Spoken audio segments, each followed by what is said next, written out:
आज हम class 9th का एक चैप्टर है सेल बायोलॉजी का, आज हम उसको कवर करेंगे। तो सबसे पहले सेल क्या होता है? वो एक बेसिक यूनिट होती है, ठीक है। सबसे स्मॉल यूनिट होती है, बेसिक और स्मॉल यूनिट, ठीक है।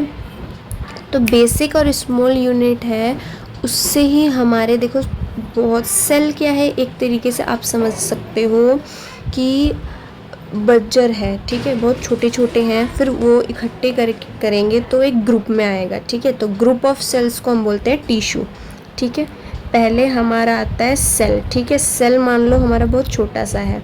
फिर हमारी दूसरी बात आती है टिश्यू क्या होता है, ठीक है। टिश्यू होंगे जब बहुत सारे टिश्यू सेल्स जो है मिलके एक ग्रुप ऑफ सेल्स हो जाएगा तो उसको हम बोलेंगे टिश्यू। फिर टिश्यू से क्या बनते हैं? ऑर्गन्स बनते हैं, ठीक है।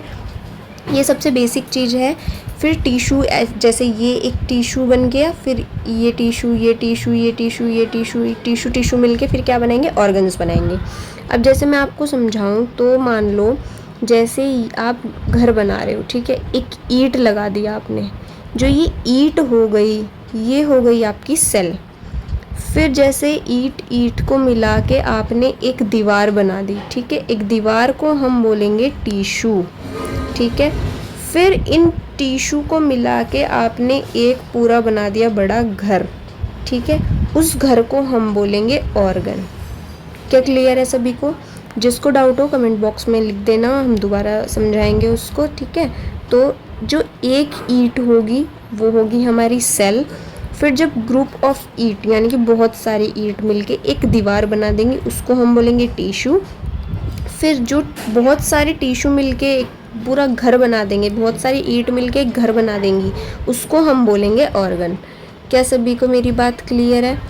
चलिए फिर हम नेक्स्ट शुरू करते हैं। सबसे पहले आज हम पढ़ते हैं डिस्कवरी ऑफ सेल, ठीक है। Discovery of cell. तो रॉबर्ट हुक 1665 में रॉबर्ट हुक ने एक डेड सेल को ऑब्जर्व किया। डेड यानी कि मरा हुआ, यानी कि एक खराब मरे हुए सेल को उन्होंने ऑब्जर्व किया। Which is resembled honeycomb like structure in cork. उन्होंने क्या देखा? आपने मधुमक्खी का छत्ता देखा है? इस तरीके से होता है ना, उसमें बहुत सारे होल्स प्रेजेंट होते हैं। चलिए ठीक है, मैं भी आपको यहाँ पे इमेज भी दिखाऊंगी।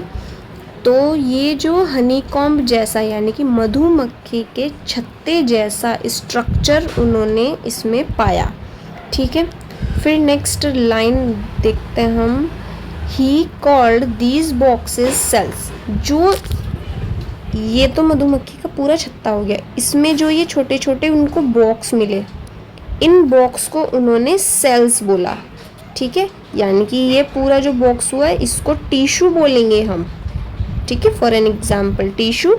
और जो टिश्यू के अंदर छोटी छोटी चीज़ें हैं इनको हम बोलेंगे सेल। मैंने अभी बताया था आपको, एक ईंट सेल है, बहुत सारी ईंट को मिला के एक दीवार बना दी तो वो टिश्यू हो गए, और जब बहुत सारे टिश्यू बने तो वो एक घर बन गया, ठीक है। चलिए, he published what he observed under his self design microbe in his book Micrographia. फिर उन्होंने अपनी जो उनकी बुक थी माइक्रोग्राफिया, ठीक है, उन्होंने इस ऑब्जर्व को पब्लिश कर दिया माइक्रोस्कोप, ठीक है।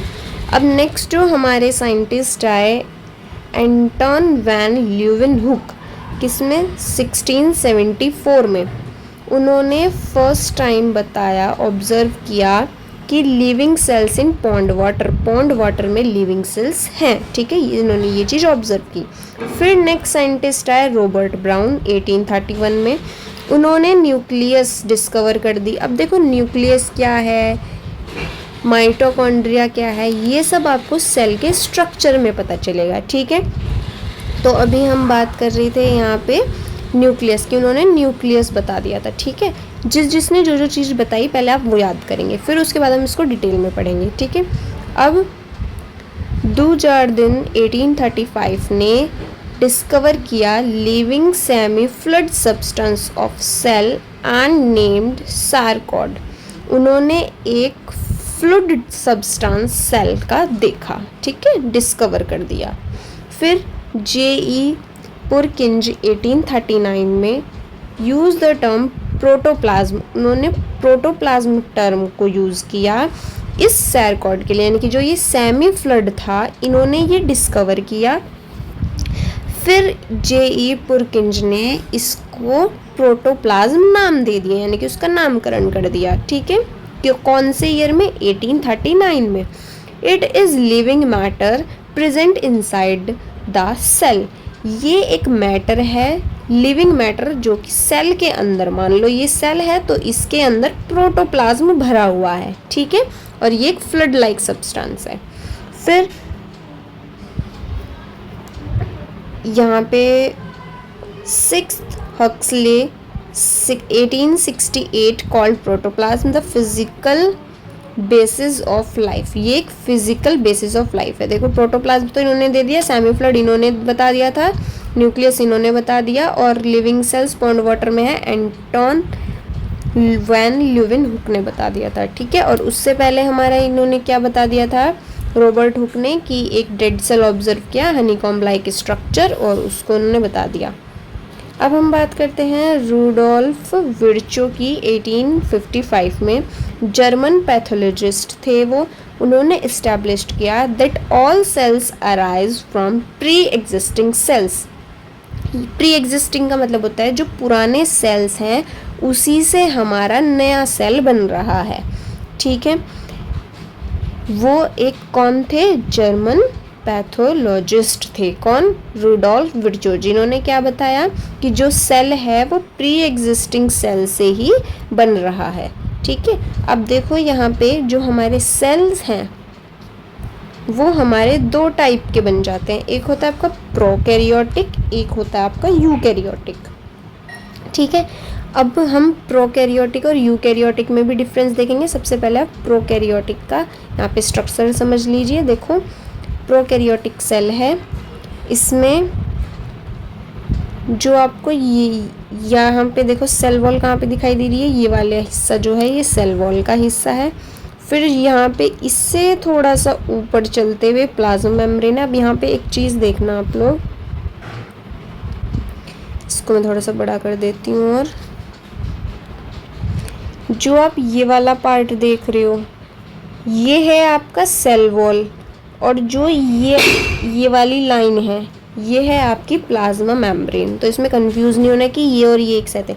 जो ये वाला पार्ट है जो ऊपर लाइन में मैच हो रहा है इसको प्लाज्मा मेम्ब्रेन बोलेंगे, और जो ये बीच वाली पार्ट है यानी कि जो ये वाली नली सी जा रही है इसको हम बोल रहे हैं सेल वॉल। ठीक है, और जो आपको ये दिख रहे हैं छोटे छोटे छोटे छोटे गोले, ये हैं आपके राइबोसोम्स। ठीक है, अब ये देखो यहाँ पे इसमें क्या है, ये जो बीच वाला सब्सटेंस है जो ऐसे ऐसे ऐसे ऐसे हुआ है इसको हम बोलेंगे न्यूक्लियोइड।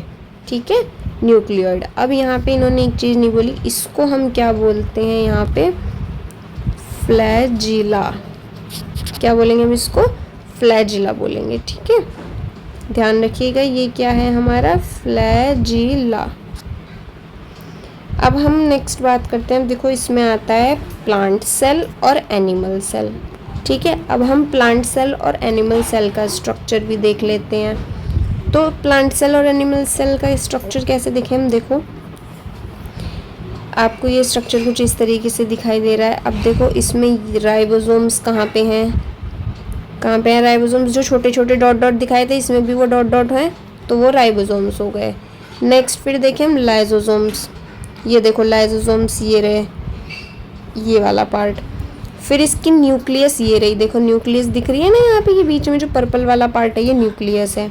फिर जो ये वाला पार्ट देख रहे हो आप माइटोकॉन्ड्रिया है। ठीक है, फिर आप रफ एंडोप्लाज्मिक रेटिकुलम देखोगे जो ये वाला है, स्मूथ एंडोप्लाज्मिक रेटिकुलम ये है। इनको हम डिटेल में आगे पढ़ेंगे, पहले आप सिर्फ इनका स्ट्रक्चर समझ लीजिए कि इनके प्लांट सेल में और एनिमल सेल में कहाँ कहाँ कैसे होता है। अब देखो प्लांट सेल में और एनिमल सेल में डिफरेंस, प्लांट सेल का स्ट्रक्चर अलग है, एनिमल सेल का स्ट्रक्चर अलग है। ठीक है, इसमें दो पार्ट अलग से दिए हुए हैं क्योंकि एनिमल्स ये हमारे अंदर का सेल है, एनिमल सेल जो एनिमल्स में और ह्यूमंस में पाया जाएगा। प्लांट सेल है कि सारे प्लांट्स में मिलेगा, जैसे क्लोरोप्लास्ट, और इसमें ये 3 चीज़ अलग है और इसमें ये 2 चीज़ अलग है। बाकी तो सारा चीज़ सेम है कि इसमें माइटोकॉन्ड्रिया भी है, साइटोप्लाज्म भी है, गोल्गी पैचेस भी है, वैक्यूल्स भी हैं, SER, RER, mitochondria, nucleus, nucleus, lysosomes, ribosomes सब सेम है, ठीक है। चलिए अब हम बात करते हैं सेल थ्योरी की। तो सेल थ्योरी क्या होता है? Cell theory was formulated by two biologist, दो बायोलॉजिस्ट ने दी थी, MJ स्केल्जन 1838 में और T स्वैन 1839 में, ठीक है। इसके अकॉर्डिंग हम देखें तो cell is the structural and functional unit of all living beings. मैंने आपको बता दी थी कि बेसिक यूनिट है और बहुत ही फंडामेंटल फंक्शनल यूनिट है, ठीक है, लिविंग बींग्स की। Cell theory was further explain by Virchow. फिर किसने बताई थी पूरी थ्योरी जो एक्सपेंड कर दी थी? ये कर दी थी विर्चो ने, ठीक है। अब हम सेल थ्योरी स्टेट्स, ठीक है, अब हम इसके बारे में जानते हैं। तो bodies of the living beings are made up of cells, कि लिविंग बींग्स की बॉडीज किससे बनी है? सेल से। मैंने आपको बताया ना कि सेल, फिर टिश्यू, फिर टिश्यू से ऑर्गन, फिर ऑर्गन से बॉडी, ठीक है।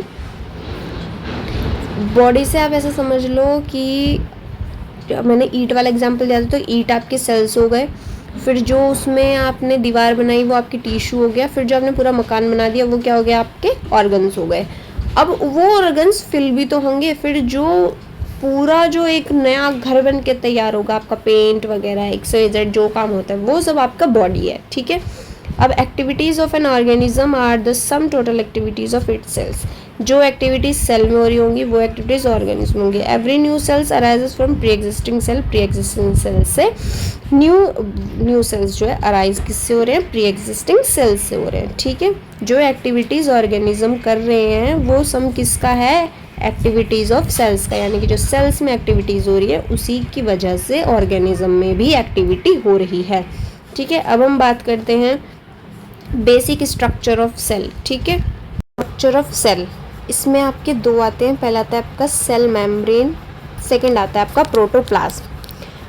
प्रोटोप्लाज्म में आपके साइटोप्लाज्म और न्यूक्लियस आते हैं। न्यूक्लियस में क्या क्या आएंगे? न्यूक्लियर मेम्ब्रेन, न्यूक्लियोप्लाज्म, न्यूक्लियोलस और क्रोमेटिन थ्रेड्स, ठीक है।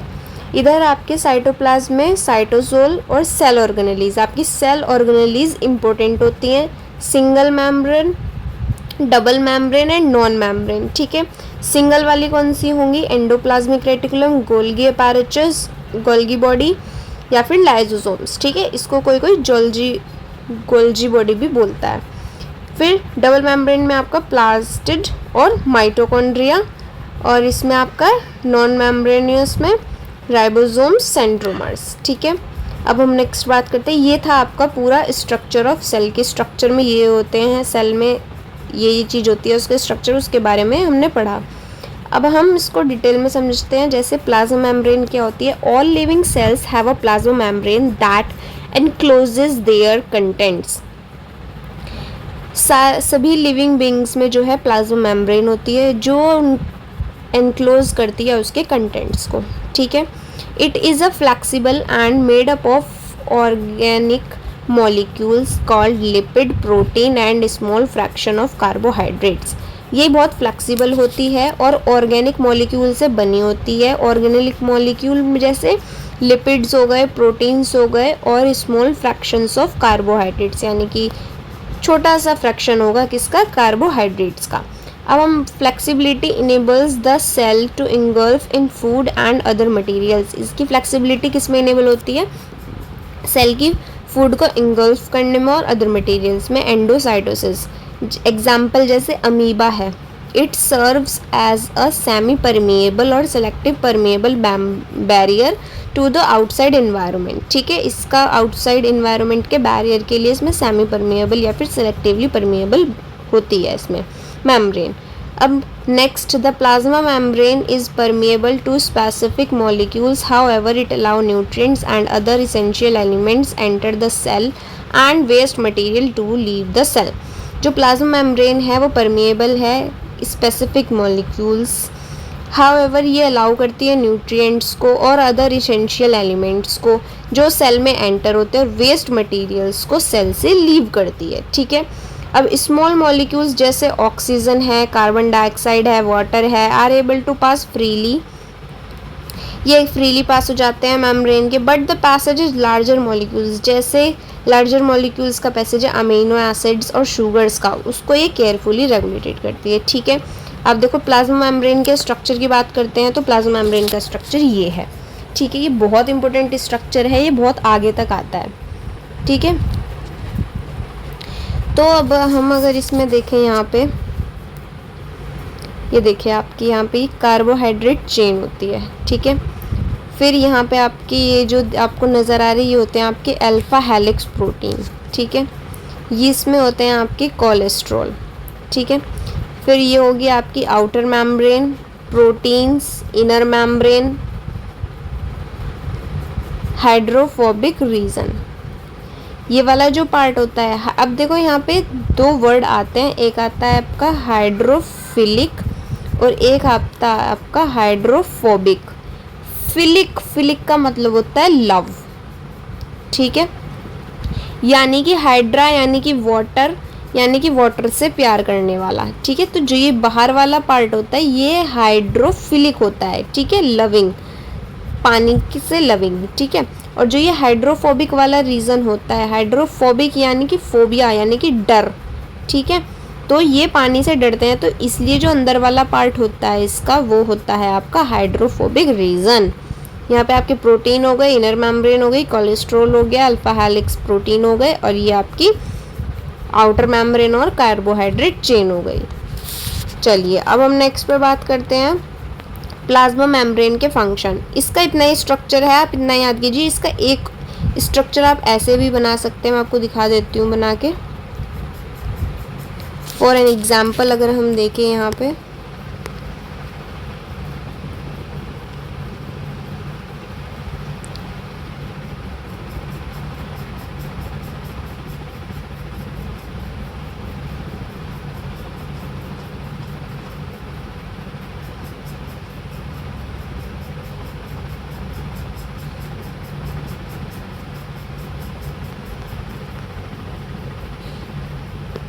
इस तरीके से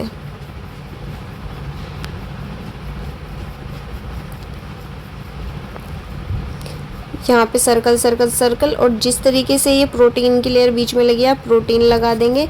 फिर इसके गोले गोले से बना के इसमें इस तरीके से, जैसे ये छोटे छोटे ये वायर से निकले हुए हैं ना, ये वाले, आप इनको बना सकते हैं। मैं यहाँ पे आपको भी स्ट्रक्चर दिखा देती हूँ कि आपको कैसे बनाना है एंड रिटन वाला। ठीक है, अब हम बात करते हैं फंक्शंस की। It protect the internal components, ये प्रोटेक्ट करती है जो सेल के अंदर के कंपोनेंट्स हैं।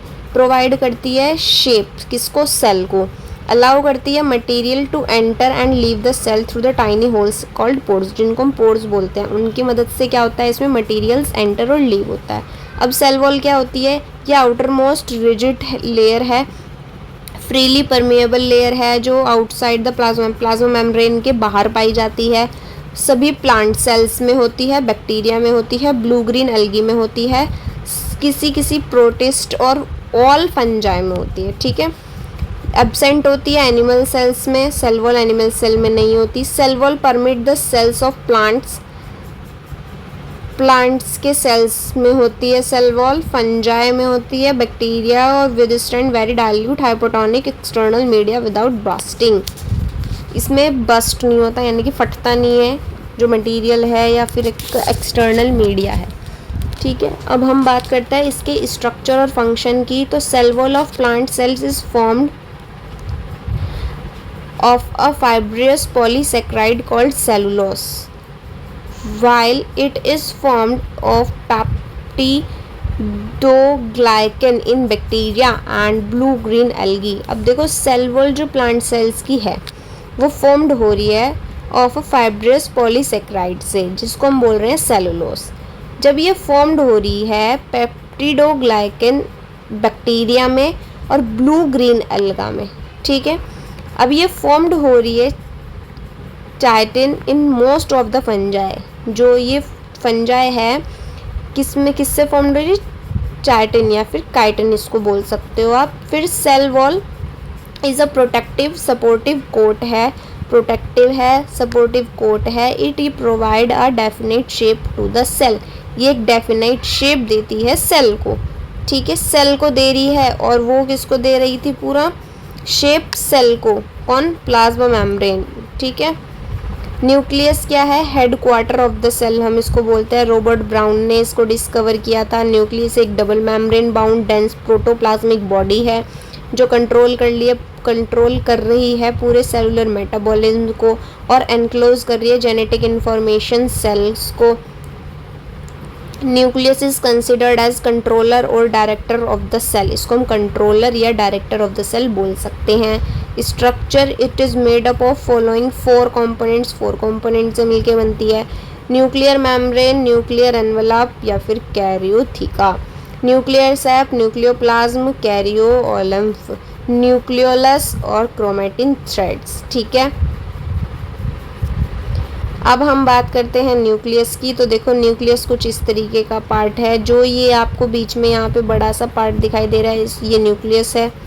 ये सेल का स्ट्रक्चर है। इसमें जो ये वाला पार्ट है, इसमें कौन सा वाला पार्ट, ये वाला जो पार्ट है ये आपका सेल का है, पूरा ये वाला सेल का है। और ये वाला जो आपको पार्ट दिख रहा है ये है आपका न्यूक्लियस का। ठीक है, देखो अब यहाँ पे ये पूरा आपका सेल है और इसमें जो है ये वाला पार्ट ये आपका, यहाँ पे ये सेल का स्ट्रक्चर है और यहाँ पे ये बीच में जो है न्यूक्लियस है। अब न्यूक्लियस को हम थोड़ा सा बड़ा करके देखेंगे यहाँ पे। ठीक है, तो अब देखो इसमें न्यूक्लियर एनवेलप है, क्रोमेटिन है, न्यूक्लियस है, न्यूक्लियर पोर है, राइबोसोम्स भी हैं, किस्टर्नी भी हैं, रफ एंडोप्लाज्मिक रेटिकुलम भी है, स्मूथ भी है, स्मूथ एंडोप्लाज्मिक रेटिकुलम। ठीक है, जो इसके यहाँ के आसपास का स्ट्रक्चर है वो सब आपको यहाँ पे इसके आसपास आपको शो होगा। ठीक है, चलिए तो अब हम इसके फंक्शंस की बात कर लेते हैं। न्यूक्लियस की कंट्रोल ऑल सारी मेटाबॉलिक एक्टिविटी को कंट्रोल करेगा। It bring about growth of cell, ये ग्रोथ ऑफ सेल को ब्रिंग करेगा by directing the synthesis of structural protein के सिंथेसिस से। It take part in the formation of ribosomes, ये ribosomes के फॉर्मेशन में पार्ट करता है। सेल साइकिल को रेगुलेट करेगा। इट कंटेन जेनेटिक इन्फॉर्मेशन, इसमें जेनेटिक इन्फॉर्मेशन होगी। And is concerned with the transmission of hereditary transmission traits transmission होंगे from one generation to another, यानी कि एक जनरेशन से दूसरी जनरेशन में जो ट्रेट्स है वो भी जाएंगे। Next topic discuss in next class. Thank you.